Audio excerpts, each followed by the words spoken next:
আসসালামু আলাইকুম প্রিয় দর্শক, আমি অনুষ্ঠানের শুরুতেই জামাত ইসলামকে ধন্যবাদ দিতে চাই। আমি কালকে বলেছিলাম যে গাজী নজরুল ইসলাম, ওনাদের যিনি এমপি সাতক্ষীরা 4-এর, সেই এমপি সাহেবকে নিয়ে জামায়াতে ইসলাম কি করেন, তারা কি পদক্ষেপ নেন, এটাই ছিল আমার দেখার বিষয়। এবং আমি আগেই বলি ভাই, বিশেষ কোনো দলের প্রতি আমার কোনো ভালোবাসাও নাই, বিদ্বেষও নাই। এটা আমি শুরুতে বহুবার বলেছি, আজকেও বলি। কি আওয়ামী লীগ, কি বিএনপি, কি জাতীয় পার্টি, কি জামাতে ইসলাম, কোনো দলের ব্যাপারে আমার কোনো স্থায়ী প্রেম নাই। যারা ভালো কাজ করবে তাদের প্রশংসা করব, যারা খারাপ কাজ করবে তাদের সমালোচনা করব। যেটাকে আমি ভালো মনে করবো সেটাই আমি বলবো, আমারটা যদি পরে কেউ মন্দ প্রমাণ করতে পারে আমি সেটাও মেনে নেব। এই হলো আমার নৈতিক অবস্থান। যাই হোক, মূল আলোচনায় আসি। আমি জামাত ইসলামকে ধন্যবাদ দেব এই কারণে, তারা গাজী নজরুল ইসলাম সাতক্ষীরা 4-এর তাদের যে এমপি, তাকে দল থেকে বহিষ্কার করে দিয়েছেন। এবং আমি মনে করি, আমি এর আগে দেখিনি বাংলাদেশে কখনো কোনো রাজনৈতিক দল তার দলের কোনো এমপিকে এরকম নৈতিকতা স্খলনজনিত কারণে দল থেকে বের করে দেয়। মাথায় রাখবেন, দল থেকে বের করে দেওয়ার অর্থ হচ্ছে ওনার এমপিশিপ এখন চলে যাবে। এখন অনেকে বলেন, অনেকে এমন কথা বলেন যে আমাদের যে 70 অনুচ্ছেদ আছে, সেই 70 অনুচ্ছেদে বলা হয়েছে যে একজন লোকের সংসদ সদস্য পদ কি কি কারণে চলে যেতে পারে। সেখানে বলা আছে দুটো কারণ না তো বলা হয়েছে এখানে। একটা হলো যদি উনি দল থেকে পদত্যাগ করেন, যদি উনি দল ছেড়ে দেন, তাহলে তার এমপিশিপ চলে যাবে, সে আর এমপি থাকবেন না। আর দ্বিতীয়টা হলো দল কোনো বিল আনলো, কোনো প্রস্তাব আনলো জাতীয় সংসদে, তিনি যদি সেখানে দলের বিরুদ্ধে ভোট দেন তাহলে তার সংসদ সদস্য পদ থাকবে না। এই দুটো হলো কারণ, মানে এই দুটো ঘটনা ঘটলেই একমাত্র এমপিগিরি চলে যাবে তার। এটা আমাদের জাতীয় সংসদের 70 অনুচ্ছেদে বলা আছে। এটা নিয়ে নানা বিতর্ক আছে। অনেকেই বলেন এই দুটো অনুচ্ছেদ থাকা ঠিক না, এটা গণতন্ত্রের জন্য ভালো নয়। অনেকেই কিন্তু অনেক কথা বলেন, কিন্তু আমি মনে করি যে এই অনুচ্ছেদটা থাকা ঠিক না, আমি নিজেও মনে করি। কিন্তু এখানে যে দুটো কথা বলা হয়েছে, আমাদের এই গাজী সাহেব, আপনার কী বলে গাজী সাহেব, যিনি আবার বীর মুক্তিযোদ্ধা, উনি তো দল থেকে পদত্যাগ করেননি, উনি তো দলের বিরুদ্ধে কোনো ভোটও দেননি। তাহলে ওনার এমপিত্ব কেন চলে যাবে? আমি আপনাকে উদাহরণটা সব বুঝিয়ে বলছি। দেখুন, এই ধরনের ঘটনা আমাদের দেশে কিন্তু ঘটেছিল একবার। আপনাদের কতটুকু মনে আছে আমি জানি না। 1996 সালে, 96 সালের নির্বাচনে দুজন লোক বিএনপি থেকে নির্বাচিত হয়েছিল। একজন হল রাজশাহী থেকে ডক্টর আলাউদ্দিন, আরেকজন লোক হলেন সিরাজগঞ্জ থেকে মিস্টার হাসিবুর রহমান স্বপন। এই দুজন লোক 1996-এ বিএনপি থেকে নমিনেশন পেয়ে ইলেক্টেড হয়েছিলেন। 1996-এর সেই নির্বাচনে আওয়ামী লীগ ক্ষমতায় গিয়েছিল। তো ক্ষমতায় যাওয়ার পর এই দুইজন বিএনপির লোক, এরা বিএনপি থাকা সত্ত্বেও আওয়ামী লীগের সঙ্গে যোগাযোগ করে এবং আওয়ামী লীগ তাদেরকে মন্ত্রী বানায়। একজনকে মন্ত্রী বানায়, একজনকে প্রতিমন্ত্রী বানায়। প্রতিমন্ত্রী না উপমন্ত্রী আমার ঠিক খেয়াল নাই, মন্ত্রী বানায়। স্বপন সাহেবকে সম্ভবত প্রতিমন্ত্রী বানিয়েছিল। এখন প্রশ্ন হলো, ওনারা তো বিএনপি থেকে নির্বাচিত, তাহলে ওনারা কিভাবে আওয়ামী লীগ সরকারের মন্ত্রী হতে পারলেন? দল তখন প্রথম বলা হয়েছিল যে আওয়ামী লীগ একটা ঐক্যমত্যের সরকার করেছে, সেই ঐক্যমত্যের সরকারে তারা যোগ দিয়েছে, এটা বলা হয়েছিল। কিন্তু এই দাবিটা আওয়ামী লীগের পক্ষ থেকে করা হয়েছিল। কিন্তু বিএনপি করলো কি, তাদের দুইজনকেই তাদের দল থেকে বহিষ্কার করে দিল। এটা একটা আলাউদ্দিনকেও বহিষ্কার করে দিল এবং হাসিবুর রহমান স্বপনকেও বহিষ্কার করে দিল। এখানে একটু বলে নিই, পূর্ব ঘটনা আরেকটু বলি। এই আলাউদ্দিন সাহেব কিন্তু মূলত আওয়ামী লীগেরই লোক ছিল। উনি অনেক আগের থেকে আওয়ামী লীগে ছিলেন, আওয়ামী লীগের অনেক বড় নেতা ছিলেন। কিন্তু 96-এর নির্বাচনের আগে ওনাকে আওয়ামী লীগ মনোনয়ন দেয়নি। না দেওয়াতে উনি বিএনপিতে যোগ দিয়েছিলেন এবং বিএনপি থেকে নির্বাচিত হয়েছিলেন। নির্বাচিত হওয়ার পর উনি আবার আওয়ামী লীগে জয়েন করেছিলেন, আওয়ামী লীগের মন্ত্রী হয়েছিলেন।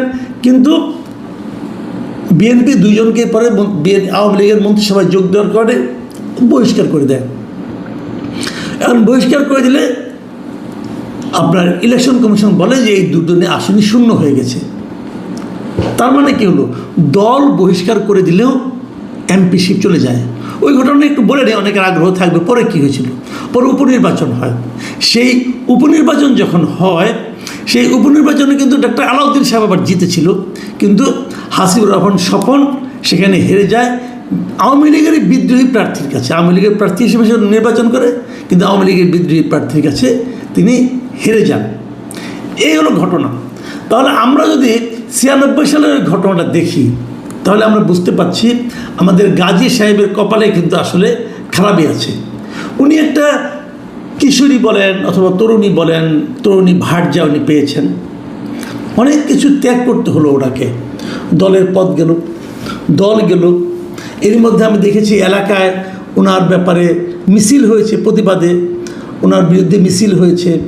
এলাকার লোকজন ছি করছে ওনাকে নিয়ে। উনি কিন্তু চেষ্টা কম করেননি। উনি ওনার প্রথম স্ত্রীকে দিয়ে বিবৃতি দিয়েছেন। ভিডিও, ওনার প্রথম স্ত্রীর ভিডিও দেখলাম। ওনার প্রথম স্ত্রী বললেন তার স্বামী শরিয়া মোতাবেক নাকি বিয়ে করেছে। যারা তার ভিডিও ছড়াচ্ছেন তারা মানে অন্যায় করছেন, তাদের ব্যাপারে উনি আইনগত ব্যবস্থা নেবেন। ওনার দ্বিতীয় স্ত্রী, যেটা আলোচিত মরিয়ম বেগম যিনি আছেন, তিনিও দেখলাম একটা ভিডিওতে আজকে দেখলাম, উনি বলছেন যে আমরা বিয়ে করেছি এবং আমাদের বিরুদ্ধে যা নাকি আমাদের ব্যক্তিগত ভিডিও যারা প্রচার করছে তাদের বিরুদ্ধে ওনারা ব্যবস্থা নেবেন। এত কিছু করেও শেষ পর্যন্ত শেষ রক্ষা হলো না।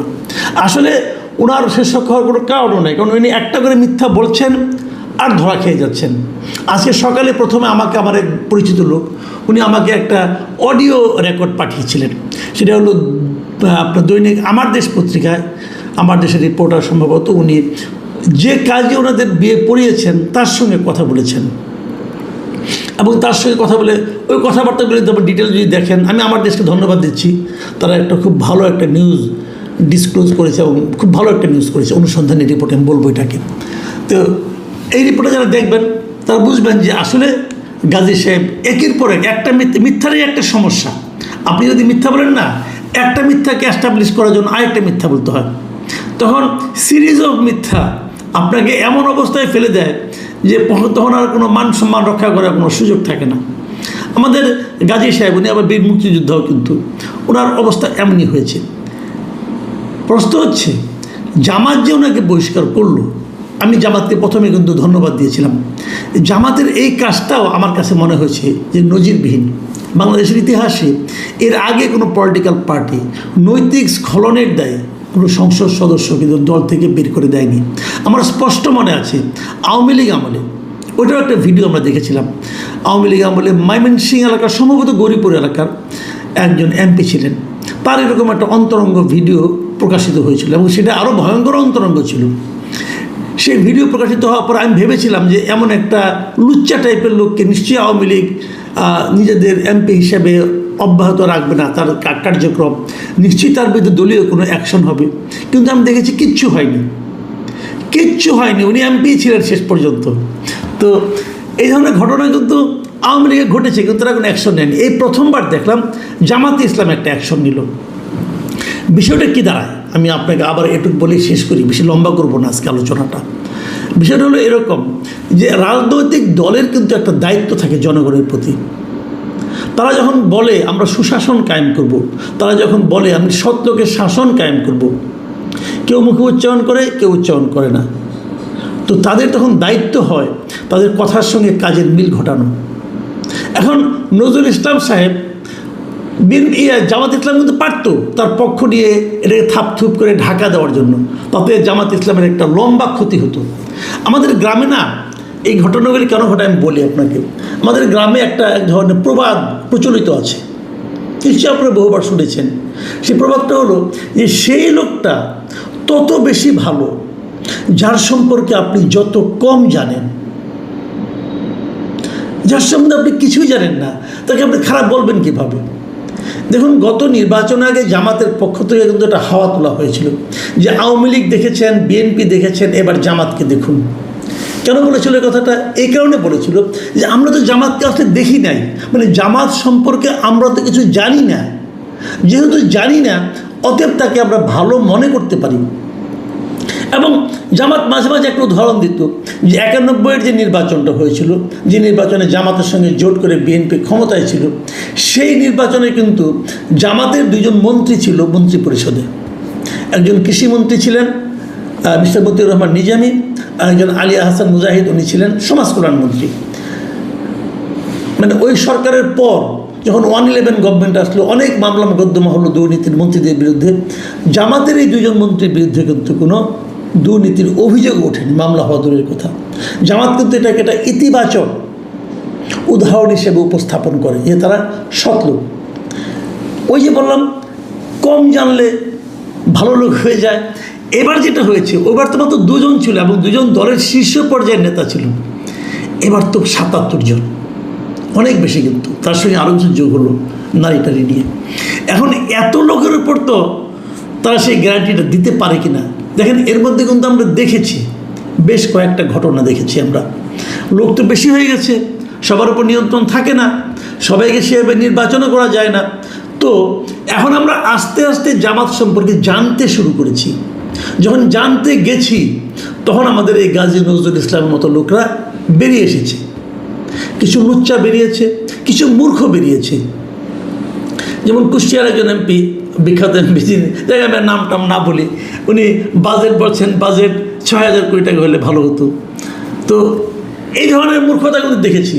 আরেক এমপি ফ্রিজ, ওভেন, এগুলো, ওয়াশিং মেশিন, এগুলো চেয়ে সংসদে কথা বলেছেন। আরেক এমপি নিজের কন্যা, নিজের আত্মীয় স্বজনকে কিছু টাকা পয়সা দেওয়ার ব্যবস্থা করেছেন।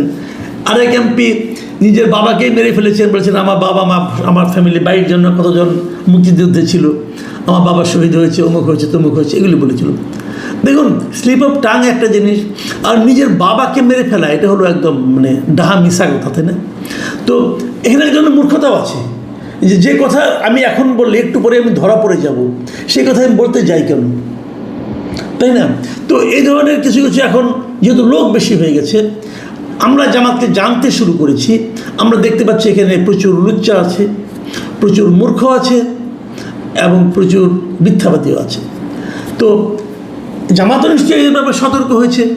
তবে আমার কথা হলো এটাই যে অনেককে আমরা আস্তে আস্তে চিনব, জানবো, পাশাপাশি আমরা দেখব যে দল কী সিদ্ধান্ত দেয়, দল তাদেরকে কীভাবে এন্টারটেইন করে, দ্যাট ইজ ইম্পর্টেন্ট।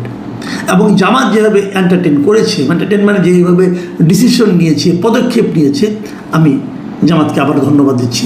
আমি মনে করি বাংলাদেশের অন্যান্য রাজনৈতিক দলও এই উদাহরণটা ফলো করার চেষ্টা করবেন। যদি কোনো অপরাধ ধরা পড়ে, তাকে যদি আপনি ধারণ করার চেষ্টা করেন, কারণ ধরেন আপনার শরীরে একটা রোগ হলো, আপনি রোগটাকে যদি চেপে রাখার চেষ্টা করেন, আপনি পুরো শরীর নিয়েই অসুস্থ হয়ে পড়বেন। কিন্তু আপনি যদি ওটাকে কেটে ফেলে অপারেশন করে বাদ দেন, তাহলে কিন্তু আপনি হয়তো ওই অঙ্গটা থাকবে না, কিন্তু আপনি বেঁচে যাবেন। আমাদের পলিটিক্যাল পার্টিগুলোর কাছ থেকে আমরা এরকম সেন্সিবল অ্যাকশন, প্রম্পট অ্যাকশন প্রত্যাশা করি। প্রিয় দর্শক, আপনারা ভালো থাকবেন। এখন এ পর্যন্তই। আল্লাহ হাফেজ।